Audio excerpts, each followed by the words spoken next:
नमस्कार. Let's learn to read English मध्ये आपले स्वागत आहे. चला इंग्रजी वाचायला शिकूया. आज आपण पाठ 48 पाहणार आहोत. मागील पाठात आपण word with combination of two vowel A पाहिला.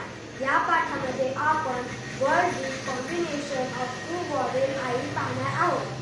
या पाठामध्ये दोन स्वरांपैकी एका स्वराचा आवाज होतो आणि एका स्वराचा आवाज होत नाही. जसं की चीफ या शब्दामध्ये आईचा आवाज ई होतो आणि ईचा आवाज होत नाही. Field field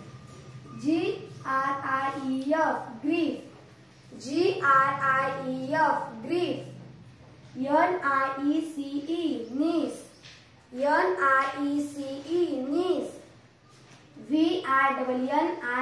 Vinny siege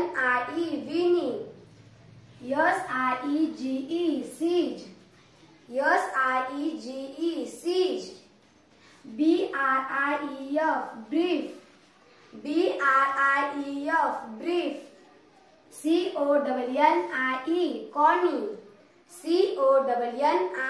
Connie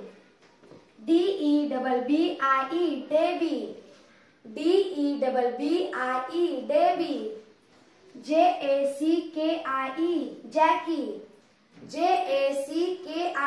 Jackie. धन्यवाद.